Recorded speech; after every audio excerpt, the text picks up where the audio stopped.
ಮೊದಲ ಆಷಾಢ ಶುಕ್ರವಾರದ ಹಿನ್ನೆಲೆಯಲ್ಲಿ ದರ್ಶನ್ ಅವರ ಫೋಟೋ ಇಟ್ಕೊಂಡು ಚಾಮುಂಡೇಶ್ವರಿ ದರ್ಶನವನ್ನ ಮಹಿಳಾ ಅಭಿಮಾನಿಯೊಬ್ಬರು ಪಡೆಯೋಕೆ ಮುಂದಾದ್ರು. ಫೋಟೋದೊಂದಿಗೆ ಸರತಿ ಸಾಲಿನಲ್ಲಿ ಆಗಮಿಸೋ ವೇಳೆ ದರ್ಶನ್ ಅವರ ಭಾವಚಿತ್ರ ಪ್ರದರ್ಶನ ಕೂಡ ಮಾಡಿದ್ದಾರೆ.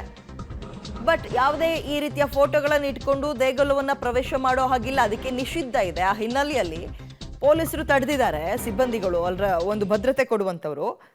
ಆದರೆ ಆ ಪೊಲೀಸ್ ಸಿಬ್ಬಂದಿ ಜೊತೆಯೇ ವಾಗ್ವಾದ ಕೇಳಿದಾರಂತೆ ದರ್ಶನ್ ಅಭಿಮಾನಿ. ಆ ಚಿತ್ರಣವನ್ನು ಗಮನಿಸ್ತಾ ಇದ್ದೀರಿ. ತಲೆ ಮೇಲೆ ಫೋಟೋ ಇಟ್ಕೊಂಡು ದರ್ಶನ್ ಅವ್ರದ್ದು ನಿನ್ನೆ ಮೊದಲ ಆಷಾಢ ಶುಕ್ರವಾರ ಪೂಜೆಗೆ ಎಲ್ಲರೂ ಕೂಡ ಸರತಿ ಸಾಲಲ್ಲಿ ನಿಂತರೆ ಇವ್ರು ತಲೆ ಮೇಲೆ ಫೋಟೋ ಇಟ್ಕೊಂಡಿದ್ದಾರೆ, ಗಮನಿಸ್ತಾ ಇದ್ದೀರಿ.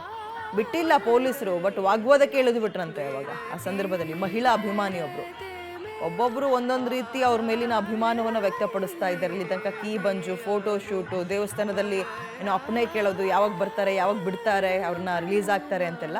ಇದು ಇನ್ನೊಂದು ರೀತಿಯ ಹೊಸ ಸುದ್ದಿ.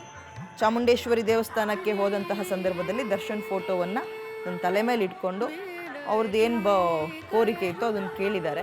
ಇವೆಲ್ಲವೂ ದಿನ ಕಳೆದಂತೆ ಒಂದೊಂದು ಟ್ರೆಂಡಿಂಗಿಗೆ ಬರ್ತಾ ಇದೆಯಪ್ಪ. ಹೆಚ್ಚಿನ ಡೀಟೇಲ್ಸ್ ನಮ್ಮ ಪ್ರತಿನಿಧಿ ಕೆಪಿ ನಾಗರಾಜ್ ನೀಡ್ತಾರೆ. ಕೆಪಿ ನಾಗರಾಜ್, ದರ್ಶನ್ ಅವರ ಈ ರೀತಿಯ ವಿಚಾರದಲ್ಲಿ ಇಲ್ಲಿ ತನಕ ಹಲವಾರು ಸುದ್ದಿಗಳನ್ನು ನೋಡ್ಬಿಟ್ವಿ.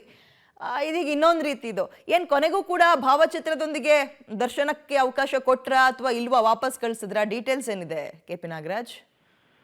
ದರ್ಶನ್ ಅಭಿಮಾನಿಗಳ ವಿಚಾರದಲ್ಲಿ ಮುಂದುವರೆದ ಭಾಗ ಅಷ್ಟೇ ವಿದ್ಯಾ. ಇದೇನು ಮುಗಿಯುವ ರಕ್ಷಣೆಗಳಂತೂ ಕಾಣ್ತಾ ಇಲ್ಲ. ಒಂದಿಲ್ಲೊಂದು ದಿನಕ್ಕೊಂದು ರೀತಿಯಾದಂತಹ ತರಾವರಿ ರೀತಿಯಾದಂತಹ ಪ್ರಚಾರ ಅನ್ಬೋದು ಅಥವಾ ನನ್ನ ಅಭಿಮಾನದ ಪ್ರದರ್ಶನ ಅನ್ಬೋದು, ಎಲ್ಲವನ್ನೂ ಕೂಡ ಮಾಡ್ತಾ ಇದ್ದಾರೆ. ನಿನ್ನೆ ಆಷಾಢದ ಪೂಜೆ ಹಿನ್ನೆಲೆಯಲ್ಲಿ ಲಕ್ಷಾಂತರ ಜನ ಮೈಸೂರಿನ ಚಾಮುಂಡಿ ಬೆಟ್ಟಕ್ಕೆ ಬಂದಿದ್ರು. ಆ ಸಂದರ್ಭದಲ್ಲಿ ಮಹಿಳಾ ಭಕ್ತರೊಬ್ಬರು ದರ್ಶನ್ ಅವರ ಫೋಟೋವನ್ನ ಇಟ್ಕೊಂಡು ದೇವಸ್ಥಾನದ ಒಳಗಡೆ ಹೋಗಕ್ಕೆ ಮುಂದಾದ್ರು. ಆದ್ರೆ ಪೊಲೀಸರು ಅದನ್ನ ತಡೆದ್ರು. ಯಾವುದೇ ಕಾರಣಕ್ಕೂ ಈ ರೀತಿಯಾಗಿ ಭಾವಚಿತ್ರಗಳನ್ನ ಹಿಡಿದು ಒಳಗೆ ಹೋಗುವಂತಿಲ್ಲ ಅನ್ನುವಂಥದ್ದು. ಇವತ್ತಲ್ಲ ಮೊದಲಿಂದಲೂ ಕೂಡ ಆ ತರದ ಒಂದು ವ್ಯವಸ್ಥೆ ಮೈಸೂರಿನ ಚಾಮುಂಡಿ ಬೆಟ್ಟದಲ್ಲಿದೆ.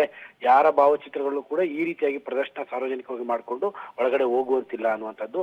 ಆ ಕಾರಣಕ್ಕೋಸ್ಕರವಾಗಿ ಮಹಿಳಾ ಅಭಿಮಾನಿ ಅದನ್ನ ವಿರೋಧ ಮಾಡಿದ್ರು. ಇಲ್ಲ, ನಾನು ಹೋಗ್ಬೇಕು, ಅವ್ರು ನನ್ನ ನೆಚ್ಚಿನ ಸ್ಟಾರ್ ಅನ್ನುವಂತ ರೀತಿಯಂತ ವಾಗ್ವಾದವನ್ನು ಕೂಡ ನಡೆಸಿದ್ರು. ಪೊಲೀಸ್ನವರು ಮೊದಲು ಏನು ಸ್ಟ್ಯಾಂಡ್ ಅಲ್ಲಿ ಇದ್ರು, ಕಳಿಸಬಾರ್ದು ಅನ್ನುವಂಥ ಸ್ಟ್ಯಾಂಡ್ ಅಲ್ಲಿ ಇದ್ರು, ಅದೇ ಸ್ಟ್ಯಾಂಡ್ ನ ಪ್ರಕಾರವಾಗಿ ಅವರನ್ನ ಸರತಿ ಸಾಲಿಂದನೇ ಹೊರಗಡೆ ಕಳಿಸಿದ್ರು.